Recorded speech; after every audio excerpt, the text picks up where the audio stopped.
지금 시각 2026년 1월. 차가운 겨울비가 내리고 있는 이곳은 광주입니다. 인구 141만, 대한민국 서남권의 심장이자 민주화의 성지라 불리는 도시죠.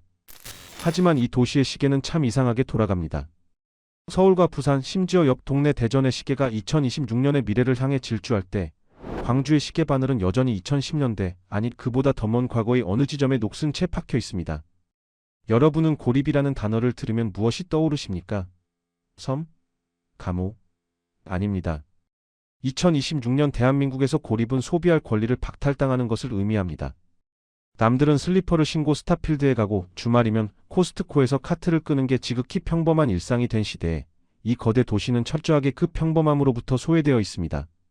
시민들은 자조 섞인 목소리로 말합니다. 우리는 자본주의의 갈라파고스에 살고 있다고 말이죠.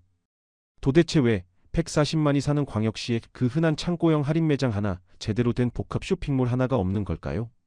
기업들이 광주를 무시해서일까요? 천만의 말씀입니다. 자본은 돈 냄새를 가장 먼저 맡습니다. 유통 공룡들은 이미 수십 년 전부터 이곳에 깃발을 꽂고 싶어 안달이 나 있었습니다. 하지만 그때마다 그들의 앞을 가로막은 거대한 벽이 있었습니다.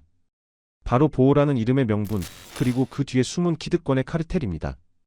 시간을 조금 거슬러 올라가 보죠. 기억하십니까? 2015년입니다.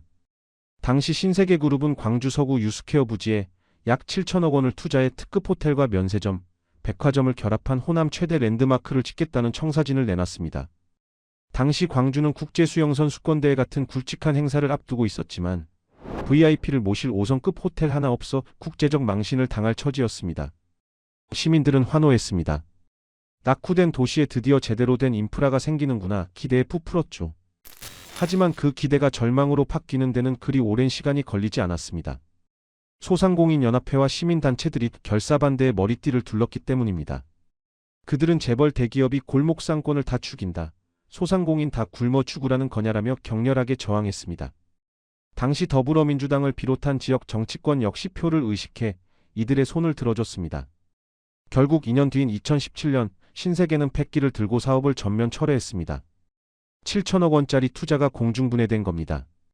그뿐만이 아닙니다. 코스트코, 롯데마트, 이름만 대면 알만한 기업들이 줄줄이 문전박대를 당했습니다. 자, 여기서 냉정하게 팩트체크 한번 해봅시다. 시민단체와 상인회가 그토록 목 놓아 외쳤던 골목상권 보호. 대기업을 쫓아낸 지난 10년 동안 과연 광주의 골목상권은 살아났습니까? 재래시장은 북적거리고 소상공인들의 지갑은 두둑해졌습니까? 통계청 자료를 보면 참담한 현실이 드러납니다. 2023년 기준 광주 지역의 자영업 폐업률은 전국 최고 수준을 기록했습니다. 소상공인 매출 감소폭 역시 타 광역시에 비해 두드러집니다. 대기업을 막았는데 왜 골목상권은 더 죽어갈까요? 전문가들은 이렇게 지적합니다. 소비의 파이 자체를 키우지 않고 작은 파이를 쪼개 먹으려다 보니 다 같이 굶어 죽는 꼴이라고요. 복합 쇼핑몰은 단순히 물건을 파는 곳이 아니라 사람을 불러 모으는 앵커 시설입니다. 사람들이 몰려와서 쇼핑도 하고 밥도 먹고 주변 거리도 구경해야 상권에 피가 도는데 앵커 시설을 막아버리니 도심 전체가 공동화 현상을 겪는 겁니다. 사람들은 낡고 불편한 재래시장을 가는 대신 스마트폰을 켜 쿠팡 로켓 배송을 시키거나 주말마다 차를 몰고 도시를 탈출해버립니다. 이것이 바로 광주의 뼈아픈 현실 역의 소비 유출입니다.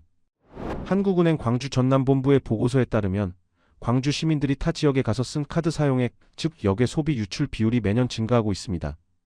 시민들은 주말만 되면 기름값과 톨게이트 비용을 써가며 대전으로, 세종으로, 서울로 떠납니다.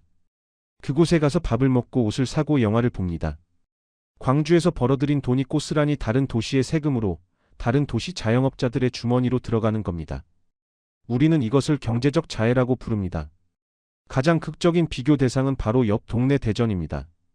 2015년 광주가 신세계에 7천억 투자를 걷어찼을 때 그 기회는 어디로 갔을까요? 바로 대전으로 날아갔습니다. 2021년 대전에는 신세계 아트앤사이언스가 문을 열었습니다. 결과는 오픈 1년 만에 매출 8천억 원 돌파. 전라도, 충청도 사람들까지 블랙홀처럼 빨아들였습니다. 대전 성심당 빵집과 주변 시장까지 낙수 효과가 터졌습니다. 광주가 명분에 취해 문을 걸어 잠글 때 대전은 실리를 택해 도시의 급을 바꾼 겁니다. 이 모든 피해는 고스란히 시민들의 목, 특히 청년들의 절망으로 이어집니다. 지금 광주의 2030세대에게 이 도시는 노잼 도시를 넘어 가망 없는 도시입니다. 통계청 인구 이동 자료를 보면 광주의 청년 유출 속도는 가속화되고 있습니다. 돈 쓸 곳이 없어서 놀 곳이 없어서 떠난다는 목소리가 높습니다.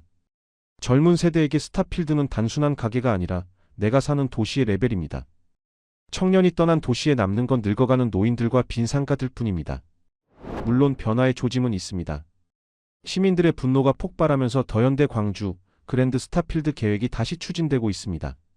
하지만 여전히 시청 앞에는 대기업 특혜 결사 반대 현수막이 걸려 있습니다. 10년 전 그 논리, 그 단체들이 이름만 바꿔 다시 등장했습니다.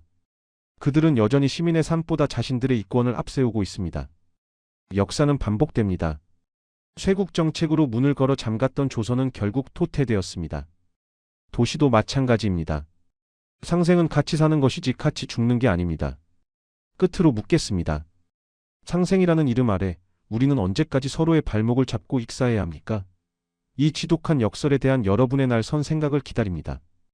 듣기 좋은 거짓말보다 불편한 진실을 택하겠다면 구독을 누르십시오. 좋아요는 알고리즘이 외면하고 싶어하는 이 영상을 강제로 끄집어내는 가장 강력한 무기입니다. 판도라였습니다.